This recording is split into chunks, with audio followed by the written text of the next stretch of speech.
મિત્રો, સોરઠની ધરતીનો આ સત્ય ઘટનાનો પ્રસંગ છે. અડધી રાતનો સમય છે અને રાજપૂત અને રાજપૂતાણી સૂતા છે.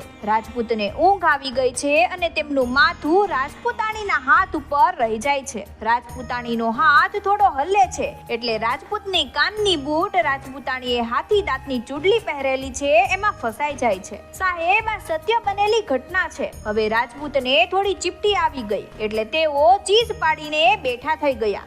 એમ કહેવાય કે આ બાજુ ઢોલિયામાંથી રાજપૂત બેઠા થયા અને પેલી બાજુ 20 વર્ષના પરણીને આવેલા રાજપૂતાણી ઢોલિયા ઉપરથી બેઠા થયા અને એટલું કહ્યું કે રાજપૂત, હવે મારાથી દૂર રહેજો. રાજપૂત પૂછે છે કે તું આવું કેમ બોલે છે? ત્યારે રાજપૂતાણી કહે છે કે એક હાથી દાંતની ચૂડલીમાં ચીપટી આવે અને તમારી ચીસ નીકળી જાય એવા તમને કમજોર નહોતા ધાર્યા. મને તો એમ હતું કે હું જેની સાથે પરણીને આવી એ રાજપૂત યુદ્ધના મેદાનમાં હમીરજી ગોહિલની જેમ વેતરાઈ જશે અને હું સતી થઈ જઈશ. મેં તમને આવા કમજોર નહોતા ધાર્યા. હવે તમે મારાથી દૂર રહેજો. સાહેબ, એમ કહેવાય કે પછી તો ધીમે ધીમે સમય વીતવા લાગે છે. બંને જણા આખો દિવસ કામ કરે અને એકબીજા સાથે હસી ખુશીથી વાતો કરે. પણ સાંજ પડે એટલે બંનેના અલગ અલગ ઢોલિયા ઢળાય છે. રાજપૂતાણી ક્યારેક એમ કહ્યા કરે કે રાજપૂત 5 વર્ષ થઈ ગયા, હવે તો તમે કંઈક કરી બતાવો. એમાં એક દિવસ એવું બને છે કે દેશ માટે ઘરેથી રાજપૂતો ધીંગાણામાં જવા માટે નીકળ્યા છે. ઢોલ વાગે છે અને અવાજ સંભળાય છે, મર્દો બહાર નીકળજો અને આપણા ધર્મને બચાવી લેજો. ત્યારે આ રાજપૂત ઊભા થયા, બખ્તર પહેર્યું, ઢાલ લીધી અને હાથમાં તલવાર લઈને ઘોડી ઉપર બેઠા. ઘોડી ઉપર બેસીને કહ્યું કે રાજપૂતાણી, સાંગ આપજો ને. રાજપૂતાણી કહે છે કે દરબાર, તમારી પાસે હથિયારોનો ભાર વધી ગયો છે. હવે બીજું કંઈ લઈ જશો તો તમને ભાગવામાં તકલીફ થશે. ટૂંકમાં રાજપૂતાણી અવળું બોલે છે. પછી તો રાજપૂત કંઈ બોલ્યા નહીં પણ જાતે સાંગડી લઈને નીકળી ગયા અને મનમાં એમ વિચાર્યું કે હવે તો રાજપૂતાણીને કંઈક કરીને જ બતાવીશ. ઘોડી ઉપર સવાર થઈને આ રાજપૂત યુવાન યુદ્ધના મેદાનમાં ઉતરે છે અને નક્કી કરી લીધું કે આજે તો યુદ્ધમાં વેતરાઈ જવું છે.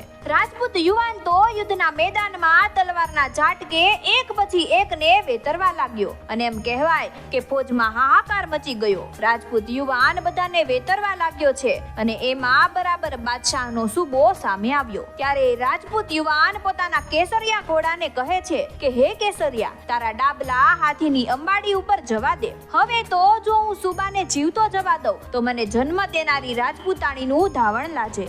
એમ કહેવાય કે ઘોડો છલાંગ મારે છે ત્યાં તો હાથીએ રાજપૂતને સૂંઢમાં લઈ લીધો અને ઊંચો કરીને પછાડવા ગયો ત્યાં રાજપૂતની તલવાર હાથીની હોડમાં વાગી ગઈ એટલે હાથી ચક્કર ખાઈને પડી ગયો અને બીજા હાથમાં કટાર હતી. એ કટારથી રાજપૂતે સૂબાનું ગળું કાપી નાખ્યું. પછી તો એક બાજુ હાથી પડ્યો, એક બાજુ સૂબો પડ્યો અને બંનેની વચ્ચે આ રાજપૂત યુવાન પડ્યો. યુદ્ધ દરમિયાન આ રાજપૂત યુવાનને 24 ભાલા વાગ્યા હતા. હાથીના દાંત કડમાં વાગી ગયા હતા અને લોહીની ધારા થવા લાગી હતી. એ રાજપૂત યુવાન હાથીના મળદાના ટેકે ઊભા થાય છે અને છેલ્લા શ્વાસ ચાલે છે. સૂબો મરી ગયો છે અને હવે આ રાજપૂત યુવાનને એમ થાય છે કે હવે મારું મંગળ મૃત્યુ થશે. હવે રાજપૂતાણી આવે તો એને ખબર પડે. પછી તો 5 જ મિનિટ થઈ કે રાજપૂત યુવાને શ્વાસ છોડી દીધા. ખોળિયામાંથી પ્રાણ નીકળી ગયા પણ રાજપૂતની આંખો ખુલ્લી રહી ગઈ હતી. ત્યારબાદ બને છે એવું કે આ યુદ્ધમાં માંસ ખાવા માટે કાગડા નીચે ઉતર્યા છે.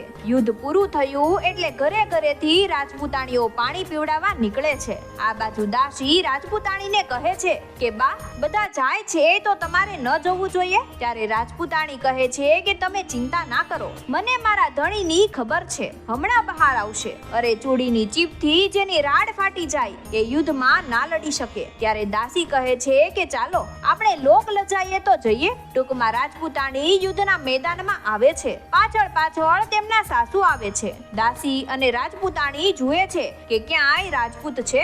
રાજપૂત દેખાતા નથી એટલે રાજપૂતાણી કહે છે કે ડરીને ક્યાંક ભાગી ગયો હશે. તેના સાસુ આવ્યા એટલે રાજપૂતાણી કહે છે કે બાઈજી, તમારો દીકરો ક્યાંક ભાગી ગયો લાગે છે. અહીં મેદાનમાં તેમનું ધડ કે માથું કંઈ પડ્યું નથી. એ તો મેદાન છોડીને ભાગી ગયા હોય એવું લાગે છે. ત્યારે તેના સાસુ કહે છે કે એ મારો દીકરો અને તારો ધણી છે. એ ઘોડાના ટોળામાં પડ્યો હશે અને કાં તો હાથીના ઝુંડમાં હશે. પછી તો એ રાજપૂતાણી અને રાજપૂતની બુઢી માં બંને યુદ્ધના મેદાનમાં જોવા નીકળે છે. ત્યાં તો હાથીના ટેકે રાજપૂત યુવાન પડ્યો હતો. આ દ્રશ્ય જોઈને રાજપૂતાણીના હાથમાં જે પાણીની જારી હતી એ પડી ગઈ. રાજપૂતાણી કહે છે કે હે રાજપૂત, તમને ઓળખવામાં મેં ભૂલ કરી. અરે તે દિવસે ચૂડીની ચીપથી રાડ ફાટી ગઈ હતી અને આજે તલવારું અને કટારું લઈને લડી લીધું. રાજપૂત, હું તમને ઓળખી ના શકી, મને માફ કરજો. એટલે મિત્રો, કહેવાનો અર્થ એ છે કે રાજપૂત યુવાન મેદાન છોડીને